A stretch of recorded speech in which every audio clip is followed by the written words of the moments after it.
আমার স্বামী একটি নতুন শহরে কাজ করতে যাওয়ার পর আমি আর আমার দেবর একাই বাড়িতে থাকতাম। স্বামী চলে যাওয়ার পর থেকে দেবর আমার প্রতি বিশেষ নজর দিতে শুরু করল। সে প্রতিদিন আমার জন্য কিছু না কিছু খাবার নিয়ে আসত। কিন্তু যখনই আমি সেগুলো খেতাম বা পান করতাম, রাতে ঘুমানোর পর সকালে দেখতাম আমার জামাকাপড় এলোমেলো হয়ে আছে। এসব দেখে আমি অবাক হতাম, কিন্তু কোনো প্রমাণ না থাকায় কিছু বলতে পারতাম না। একদিন সে আমার জন্য জুস নিয়ে এলো, কিন্তু আমি সেটা না খেয়ে বিছানায় চলে গেলাম এবং ঘুমিয়ে পড়ার ভান করলাম। তখন গভীর রাত। রাতের কোনো এক সময় দেবর আমার রুমে প্রবেশ করল এবং খারাপ আচরণ শুরু করল। সে আমার গায়ে হাত বলাতে লাগল। তখনই আমি ভয়ে চিৎকার করলাম। আমার নাম সুমি, আমি দেখতে অনেক সুন্দর, গায়ের রং ফর্সা, শরীরের গঠন নাই বা বললাম। বাইরে বের হলে ছেলেরা আমার দিকে চেয়ে থাকে, মনে হয় তারা আমাকে কিছু বলতে চায়। আমার গল্পগুলো তোমরা শুনো, কিন্তু সাবস্ক্রাইব করো না।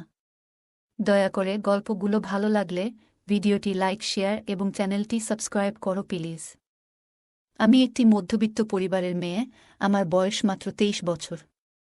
ছোটবেলা থেকে আমার স্বপ্ন ছিল ভালো একটি বাড়িতে থাকার, কিন্তু সে স্বপ্ন পূরণ করা সম্ভব হয়নি। আমি বেশি পড়াশোনা করতে আগ্রহী ছিলাম না, তাই একাদশ শ্রেণী পর্যন্তই পড়েছি। 2 ভাইয়ের মধ্যে একমাত্র আমিই ছিলাম আমার বাবা মায়ের অনেক আদরের। বড় ভাই শহরে একটি কোম্পানিতে কাজ করত। বাবা ছুটিতে বাড়ি ফিরলে মা তাকে বলতে লাগলেন যে বড় মেয়ের এখনই বিয়ে দেওয়া উচিত।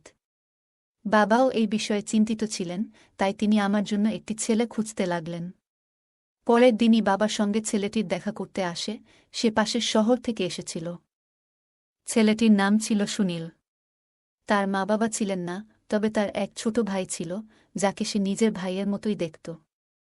বাবা মা এই সম্পর্কটি পছন্দ করেছিলেন কারণ এটি একটি ছোট পরিবার ছিল এবং বাড়িতে কোনো অভাব ছিল না। রোহিতের ছোট ভাইয়ের নিজস্ব একটি ইলেকট্রনিক দোকান ছিল, যা তিনি নিজেই পরিচালনা করতেন। সবকিছু ঠিকঠাক হওয়ার পর 1 মাস পর আমি সুনীলকে বিয়ে করলাম এবং শ্বশুরবাড়িতে এলাম। সুনীল এর বাড়ি দেখে বুঝলাম আমার স্বপ্ন পূরণ হতে চলেছে। বিয়ের প্রথম রাতের ঘটনায় আমি খুবই নার্ভাস ছিলাম। রুমে বসে আমি কেবল আমার স্বামীর আসার অপেক্ষা করছিলাম, কিন্তু আমার মধ্যে যে ভয় ছিল তা স্পষ্ট বোঝা যাচ্ছিল। আমাদের জীবন একটা নতুন সূচনা নিতে চলেছে। সবাই চায় তাদের বিয়ের প্রথম রাতটিকে স্মরণীয় করে রাখতে। কিন্তু আমার অবস্থা খারাপ হতে থাকে। তারপর হঠাৎ করেই দরজা খুলে আমার স্বামী ভেতরে এলেন। তিনি আমার কাছে বসলেন এবং বললেন, সুমি, আমি জানি আমার ছোট ভাই আমার আসল ভাই, তাকে আমি আমার বাবা মায়ের মৃত্যুর পর থেকে খুব যত্নে রেখেছিলাম। তুমি যেমন আমার প্রতি যত্নবান, তেমনি তুমি আমার ভাইয়ের যত্ন নিবে। আমি তাকে জিজ্ঞাসা করলাম, তাহলে সে এখনও বিয়ে করেনি কেন? সুনীল জানালেন যে ছোট ভাই হৃদরোগে ভুগছে এবং সেই রোগী একদিন তার জীবন কেড়ে নিবে। তাই তিনি বিয়ে করতে রাজি হননি। আমি চুপচাপ তার কথা শুনছিলাম। তারপর সে আমার হাত ধরে তার ভালোবাসা দেখাতে লাগল। তার এই আন্তরিকতার কারণে আমার মনেও অনুভূতি জাগতে শুরু করে। আমরা একে অপরকে সমর্থন করে অনেকক্ষণ কথা বললাম। এই ঘটনার আগে আমি খুব নার্ভাস ছিলাম, কিন্তু এখন আমি অনেক ভালো অনুভব করতে লাগলাম। রাতের ক্লান্তিতে কখন আমাকে ঘুমের জগতে নিয়ে গেল বুঝতেই পারিনি। সকালে উঠে দেখলাম আমার জামাকাপড় ছড়িয়ে ছিটিয়ে পড়ে আছে। ফ্রেশ হতে বাথরুমে গেলাম। তবে কোমরে হালকা ব্যথা অনুভব করছিলাম। কিছুক্ষণ পর ফিরে এসে দেখলাম সুনীল রান্নাঘরে চা বানাচ্ছেন। বাড়িতে আর কোনো মহিলা ছিল না, তাই আমি তাকে বললাম, তুমি ফ্রেশ হও, আমি নাস্তা তৈরি করছি। দেবর ও স্বামী দুজনেই হলের মধ্যে বসে চা নাস্তা করছিলেন। আমিও সেখানে বসে চা পান করতে লাগলাম। এভাবেই আমার বিয়ের 6 মাস কেটে গেল। তবে কয়েকদিন ধরে লক্ষ্য করছিলাম আমার দেবর আমার দিকে বেশি তাকাতেন। আমি এটাকে তার স্নেহ হিসেবে নিয়েছিলাম। আমি স্থির হয়ে ভাবছিলাম, যখন একদিন আমার স্বামী জানালেন যে তিনি অন্য শহরে একটি ভালো চাকরি পেয়েছেন, তাই তাকে এখন থেকে অন্য শহরে থাকতে হবে। তার কথায় আমি পুরোপুরি হতবাক হয়ে গেলাম। আমি বললাম, আমি এখানে একা কি করব? তখন তিনি বললেন, চিন্তা করো না, তুমি আমার ভাইয়ের সঙ্গে থাকবে। তিনি খুব ভালো মানুষ, তোমার যত্ন নেবে এবং তোমারও তার যত্ন নেওয়া উচিত। আমার স্বামীর এই কথায় আমি রেগে গিয়ে বললাম, আপনি কি বলছেন? আমার যদি কিছু লাগে তাহলে কাকে বলবো? তিনি বললেন, কয়েকদিন সহ্য করো, তারপর তোমাকে আমার কাছে নিয়ে আসব। এভাবে বলেই তিনি চলে গেলেন। পরদিন আমি বিষণ্ণ মুখে আমার রুমে ফিরে এলাম। এমন সময় আমার দেবর এসে বললেন, সুমি ভাবি, বেশি চিন্তা করো না, আমি আছি, তুমি যা খুশি বলো। আমি বললাম, হ্যাঁ ঠিক আছে। তিনি আমার মাথায় হাত বুলিয়ে দিলেন। তারপর আমি বাইরে এসে ঘরের কাজ করতে লাগলাম। কাজ শেষ করে বাথরুমে গেলাম। গোসল করার সময় দরজা বন্ধ করিনি। তখন মনে হলো কেউ আমাকে দেখছে। ভাবলাম এটা শুধু আমার মনের ভুল, কারণ বাড়িতে আমি একাই ছিলাম। কিছুক্ষণ পর গোসল সেরে রুমে গিয়ে পোশাক পরিবর্তন করছিলাম। সেই সময় আমি নিজেকে আয়নায় দেখছিলাম, আমাকে অনেক সুন্দর লাগছিল। এই অবস্থায় মনে হচ্ছিল যেন কেউ আমাকে গোপনে দেখছে, যদিও এর আগে কখনো এমন অনুভূতি হয়নি। রাতে বিছানায় শুয়ে আমার স্বামীকে খুব মিস করতাম, কিন্তু আমার কিছু করার ছিল না। একরকম রাত কাটাতে হতো। কাজের ক্লান্তিতে ঘুমিয়ে পড়তাম।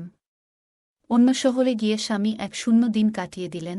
আমরা ফোনে কথা বলতাম, কিন্তু একজন মহিলা যা চায় তা ফোনে পাওয়া যায় না। আমি যুবতী ও সুন্দরী ছিলাম, তার অনুপস্থিতি খুব অনুভব করছিলাম। একদিন রাতে দেবর বাড়ি ফিরলেন। তিনি আমার জন্য জুস নিয়ে এসে বললেন, ভাবি, নাও খাও। গত কয়েকদিন ধরে কাজে ব্যস্ত ছিলাম, তাই কিছু আনতে পারিনি। এখন আমার কাছে কাজ কম, তোমার যত্ন নিতে পারবো। আমি বললাম, না ভাই, এর কি দরকার?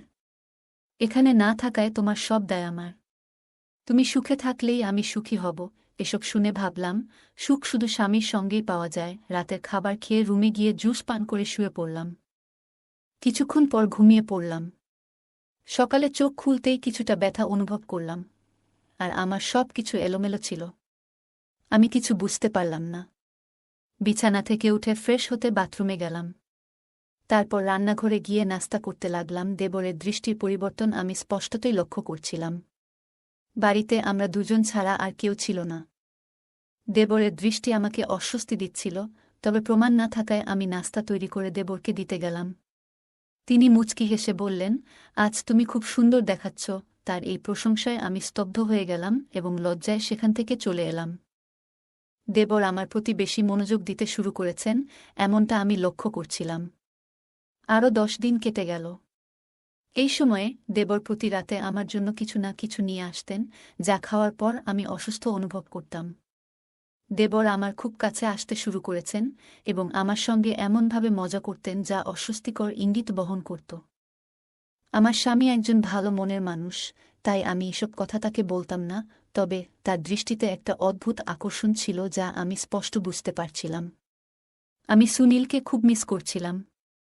তাকে বললাম, তুমি আমাকে এখান থেকে নিয়ে যাও, তোমাকে ছাড়া আমি থাকতে পারব না। সুনীল বলল, আমি এখনই ছুটি পাব না, কারণ অনেক স্টাফ ছুটিতে আছে এবং আমাকে আরও কাজ করতে হবে। আমি অনেক বোঝানোর চেষ্টা করলাম, কিন্তু সে বুঝতে চায়নি। এমনকি দেবরের আচরণ সম্পর্কেও কিছু জানাতে চেয়েছিলাম, কিন্তু সে বিশ্বাস করছিল না। ফোন রেখে আমি দুঃখে ভেঙে পড়লাম এবং আমাদের সব স্বপ্নের কথা ভাবতে লাগলাম। স্বামী ছাড়া আমি আর থাকতে পারছিলাম না।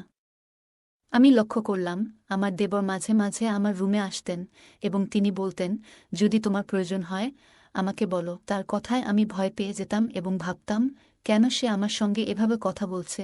এক রাতে দেবর জুস নিয়ে এসে বললেন, ভাবি, নাও, সারা দিনের কাজের পর একটু স্বস্তি পাবে। আমি বিছানায় শুয়ে পড়লাম। সকালে চোখ খুলে দেখি শরীরে প্রচণ্ড ব্যথা অনুভব করছি। রাতে ঘুমানোর পর সকালে উঠে দেখি আমার জামাকাপড় ছিন্নভিন্ন হয়ে আছে। এখন আমি নিশ্চিত যে বাড়িতে আমি এবং দেবর ছাড়া আর কেউ নেই। দেবর সম্পর্কে সন্দেহ আরও দৃঢ় হল। আমার দেবরের মনোভাবও অনেক বদলে গেছে, যা আমাকে আরও উদ্বিগ্ন করেছিল। ফ্রেশ হতে বাথরুমে গেলাম, কিন্তু দেবর এর মুখে একই রকমের হাসি দেখে সিদ্ধান্ত নিলাম যে আজ রাতেই তার সাথে কথা বলবো। সারাদিন অপেক্ষা করছিলাম। রাতে দেবর আবার জুস নিয়ে এলেন। রাতের খাবার খেয়ে আমি রুমে চলে গেলাম, কিন্তু আজ আমি সেই জুসটি পান করিনি। সন্দেহ ছিল, এতে কিছু মেশানো হয়েছে। আমি জেগে থাকলাম এবং দেবর এর আসার অপেক্ষা করতে লাগলাম। তখন আমার মনে হলো স্বামীকেও এই ব্যাপারটি জানানো দরকার। তাই মোবাইল ক্যামেরাটি চালু করে বিছানায় শুয়ে পড়লাম। কিছুক্ষণের মধ্যে দেবর রুমের দরজা খুললেন। আমি গভীর ঘুমের ভান করলাম। তিনি আমার কাছে এসে অশোভন আচরণ করতে শুরু করলেন। আমি তখন উঠে বসলাম। তিনি বিস্মিত হয়ে বললেন, তুমি জেগে আছো? আমি বললাম, আমি তোর ভাইয়ের বউ, তোর ভাই তোর ভরসায় আমাকে রেখে গেছে। কিন্তু তুই তো তোর ভাই এর বউয়ের সাথে এসব করছিস। দেবর হতভম্ব হয়ে বললেন, আমাকে ক্ষমা করো, আমি এমন অবস্থায় দেখে নিজেকে সংযত করতে পারিনি। যখন থেকে তোমাকে ওই অবস্থায় দেখলাম, তখন থেকেই এসব চিন্তা মাথায় আসতে শুরু করেছে। আমি জিজ্ঞেস করলাম, কখন থেকে দেখলে? তিনি বললেন, একদিন তুমি বাথরুমে গোসল করছিলে, আমি কাজ থেকে বাসায় ফিরছিলাম। তখন চোখ তোমার দিকে পড়ল। তুমি যখন গোসল সেরে রুমে গেলে, ভাবলে বাড়িতে কেউ নেই, দরজা খোলা রেখে আয়নায় নিজেকে দেখছিলে। তোমাকে ওই অবস্থায় দেখে আমার ভেতরের অনুভূতি উথলে উঠেছিল। সেদিন কোনোরকমে নিজেকে সামলে নিয়েছিলাম, কিন্তু তোমার সেই দৃশ্যটা আমার মনে গেঁথে গিয়েছিল। তারপর ভাবলাম, এর একটা সমাধান খুঁজতে হবে। আমি তোমার জন্য খাবার ও পানীয় আনতে শুরু করলাম, যেগুলোতে আগে থেকেই চেতনানাশক ওষুধ মেশাতাম। সরাসরি কিছু বলতে পারিনি, কারণ আমি আমার ভাইকে খুব ভালোবাসি এবং তার স্ত্রীর সাথে এমন কিছু করতে চাইনি।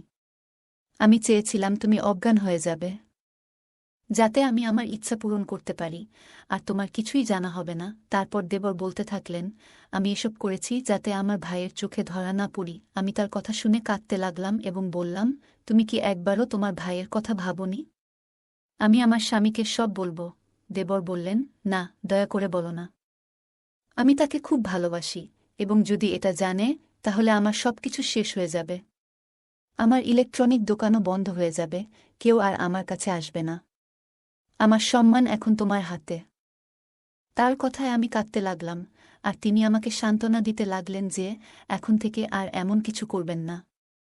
কিন্তু আমি কিছু ঠিক করতে পারছিলাম না। আমার ইজ্জত চলে গেছে, কেন চুপ থাকব? আমার কথা শুনে তিনি পায়ে পড়ে কাঁদতে লাগলেন এবং বললেন, যদি তুমি কিছু বলো, তাহলে আমার আর কোনো উপায় থাকবে না। আমি আমার ভাইয়ের চোখে অপরাধী হয়ে বাঁচতে পারব না। তিনি যখন অনুনয় বিনয় করে আত্মহত্যার হুমকি দিতে লাগলেন, তখন ভাবলাম, যা হওয়ার ছিল তা হয়ে গেছে। কিন্তু আমার স্বামী যদি এ কারণে কিছু করে, সেটাও তো আমি সহ্য করতে পারব না। এরপর আমার ঘর ভাঙার ভয় ছিল। আমি সিদ্ধান্ত নিলাম, এই সত্যটা আমার স্বামীর কাছে কখনোই বলব না। আমার কোনো দোষ ছিল না, তাই চুপ করে থাকার সিদ্ধান্ত নিলাম। দেবর লজ্জায় মুখ নিচু করে চলে গেলেন, আর আমি ফোনে রেকর্ড করা ভিডিওটি মুছে ফেললাম। সেই দিনের পর থেকে তিনি আর কখনো আমার সাথে অন্যায় করেননি, কারণ তিনি তার ভুল বুঝতে পেরেছিলেন। আর সে বেশি দিন বাঁচবেও না, কারণ দিন দিন সে আরও বেশি অসুস্থ হয়ে পড়ছে। কিছুদিন পর স্বামীও বাড়ি ফিরে এলো, এবং আমরা একসঙ্গে অন্য শহরে চলে গেলাম, যেখানে তিনি কাজ করছিলেন। আমি এখন তার সাথে ভালো আছি।